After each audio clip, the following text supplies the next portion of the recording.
Hello friends, कसे आहात सगळे? तर मी प्रतीक्षा तुमच्या सर्वांचं पुन्हा एकदा आपल्या यूट्यूब चॅनलवरती अगदी मनापासून स्वागत करते. आणि आपला एक नवीन ब्लॉग चालू होते. आता बऱ्याच दिवसापासून काही ब्लॉग शेअर करणं वगैरे झालेलं नाही आहे, कारण गावाकडे होते जालन्याला. तर खूप जास्त म्हणजे काही ना काही चालूच होतं. पाहुणे वगैरे आमचे मम्मी पप्पा गेले होते चारीधामसाठी. तर ते आले नंतर मग पाहुणे वगैरे त्यांना भेटण्यासाठी चालूच होते. मग कामामध्ये वगैरे ना टाईमच बिलकुल नाही भेटला, त्यामुळे मग ब्लॉग शेअर करणं काही झालंच नाही. तर म्हटलं आता हा ब्लॉग अगोदर काढलेला आहे मी, पण म्हटलं आता तुमच्यासोबत शेअर करूया. तर याला पण एडिटिंगला वगैरे मला टाईम भेटला नाही, म्हणून मग मी आता शेअर करते तुमच्यासोबत. आणि आता अजून असेच ब्लॉग कंटिन्यू येत राहते. तर व्हिडिओ शेवटपर्यंत बघा, आणि व्हिडिओ आवडत असतील तर चॅनलला लाईक, शेअर आणि सबस्क्राईब करा. हॅलो हॅलो एव्हरीवन कर.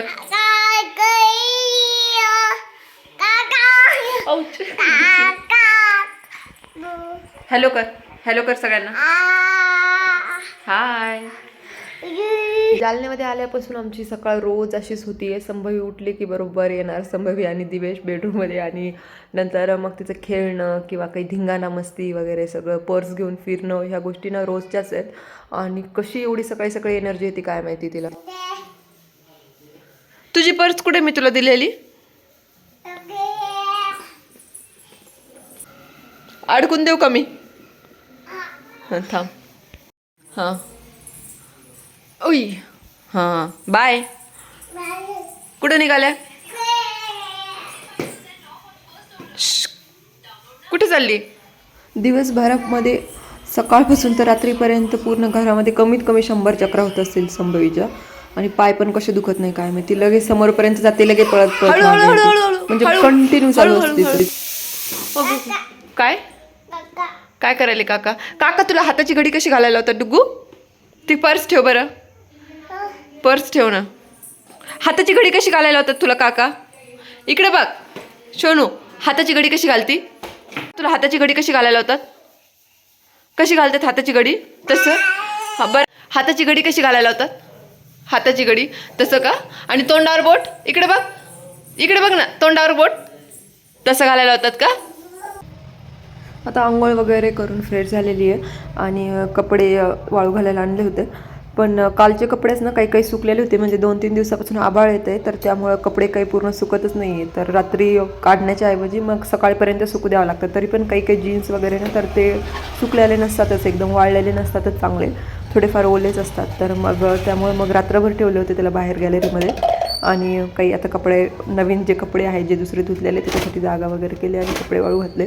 आणि रोजचेच कामं मग चालू होते. तर आज आमचे मम्मी पप्पा येणार होते रात्री 4 धाम यात्रेवरून. म्हणजे पहिले 2 धाम झाले होते त्यांचे, आणि आता राहिलेले 2 धाम.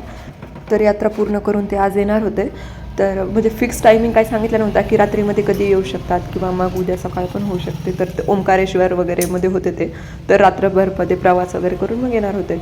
पण मग नंतर मग म्हटलं की आवरायचं वगैरे, तर रात्री येतील की सकाळी येतील काही कन्फर्म नव्हतंच. तर मग आम्ही थोडीशी तयारी वगैरे करून ठेवली होती. आणि दुपारी मग नटू आणि प्रदीपभाई आला होता संभवीला भेटण्यासाठी. प्रदीपभाई बँगलोर असतो, त्यामुळं मग इकडं काही जास्त येणं होत नाही.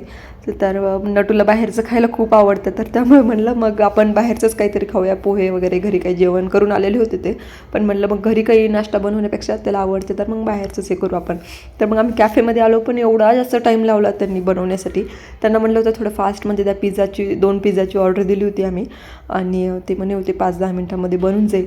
पण काही बराच वेळ झाला आम्हाला, जवळपास अर्धा तास. तर नटूच्या चालू होत्या पॉलिटिक्सच्या गप्पा सगळ्या. त्याला इतका इंटरेस्ट आहे की हे कुणी केलं असेल, ते कुणी केलं असेल, किंवा मग असं असं होणार समोर. तर त्याला खूप जास्त इंटरेस्ट आहे. आणि माझं चालू होतं ऐकणं त्याचं प्रेडिक्शन काय काय आहे, काय काय नाही तर. आणि मग पिझ्झा वगैरे घेऊन आम्ही घरी आलो. कुठे लागलं? तोडले केस किती तोडलेस? बापरे. 1 2. बाई तुझे ओढू का केस? तुझे केस ओढू शानी. आणि आमची मम्मी पप्पा काही रात्री आलेच नाही, कारण मग त्यांना उशीर झाला. कुठं मुक्ताईनगरला वगैरे पण थांबायचं होतं त्यांना दर्शन घेण्यासाठी.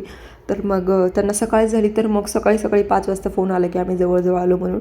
आणि आम्ही एवढ्या घाईघाईमध्ये पटकन आंघोळी वगैरे केल्या, खाली फुलं वगैरे डेकोरेशन केलं, थोडंफार रांगोळी वगैरे. आणि नंतर मग इतकी घाई झाली की आम्ही, आमच्या ताईंनी, मी तर ब्रश केलाच नाही, बिना ब्रशच्या आंघोळी करून घेतल्या घाईघाईमध्ये. आणि नंतर ते आल्याच्या नंतर मग लक्षात आलं की अरे यार ब्रश राहिलाच आहे आपला.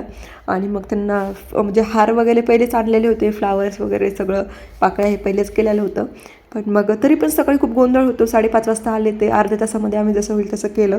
आणि आंघोळीला वगैरे थोडासा टाईम लागतोच, तर मग त्यामुळे मग खूप घाई झाली होती सकाळी. तरी पण मग झालं जसं, थोडं घाई झाली पण मग सगळं व्यवस्थित झालं. मग त्यांना हार वगैरे घातलं, त्यांचं औक्षण वगैरे केलं, पाय धुणं वगैरे. आणि त्यांनी आल्याच्या नंतर मग सगळ्यात पहिली एंट्री तर देवघराकडेच असते, तर मग देवपूजा वगैरे केली.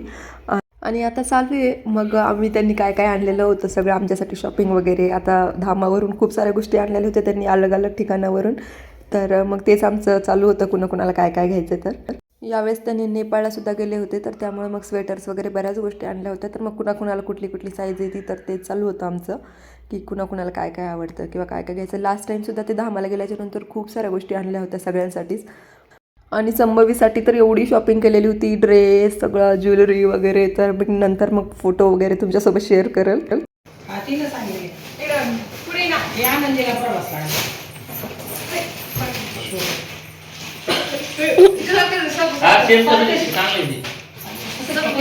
तुझे पाय उडायले बरं का, तुझे पाय उडायले.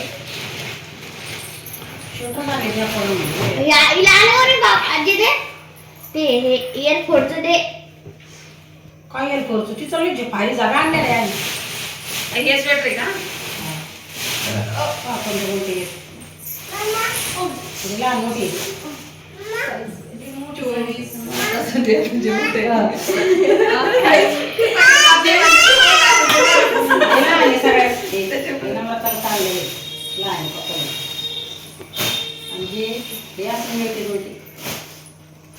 अशी भेटा मग सगळे लहान होते मग अशी आले पाहिजे नाही. मग ते किती सगळे मी चालले मग घरची गाडी घ्यायला. संभवीसाठी डॉल आणि आमच्यासाठी स्वेटर, पर्स वगैरे असे खूप सारे स्वेटर्स आणलेले होते. सगळ्यांसाठी आणले होते स्वेटर म्हणा. आणि मग आम्ही ट्राय करून बघत होतो. तो हाताला हे आखोड मागं चाललं हाताला म्हणजे लहानच नाही आलं तुम्हाला जाऊन प्रवासला येईल. हां मोठं कोणतं नाही तेच मोठे हे दोन्ही 5 नंबर. आणि मग आम्ही सगळ्यांनी सगळ्या गोष्टी आमच्या काय काय आणलेलं होतं सगळ्या गोष्टी चॉईस करून घेतल्या. कुणाकुणाला कुठले कलर लागतात किंवा कुठली साईज. आणि पर्स वगैरे भरपूर सामान आणलेलं होतं. आनंदी आणि संभवीसाठी सुद्धा डॉल्स किंवा ज्वेलरी वगैरे सगळ्यात जास्त शॉपिंग तर त्यांचीच होती. खूप छान, म्हणजे संभवीला ड्रेस घालून बघितला आम्ही, तो एवढं छान दिसत होती, ती खूप क्यूट दिसत होती. आणि सगळी ज्वेलरी वगैरे घालून बघितली. तेच म्हटलं तुमच्यासोबत सुद्धा सगळ्या गोष्टी शेअर करावं. व्हिडिओ आवडला असेल तर प्लीज चॅनलला लाईक, शेअर आणि सबस्क्राईब करा. आणि असेच नवीन नवीन व्हिडिओज बघत राहा. त्यासाठी नोटिफिकेशन ऑन करून द्या, आणि जेणेकरून की नवीन नवीन व्हिडिओज तुम्हाला असेच आल्याच्यानंतर तुम्हाला नोटिफिकेशन भेटून जाईल. तर थँक्स फॉर वॉचिंग.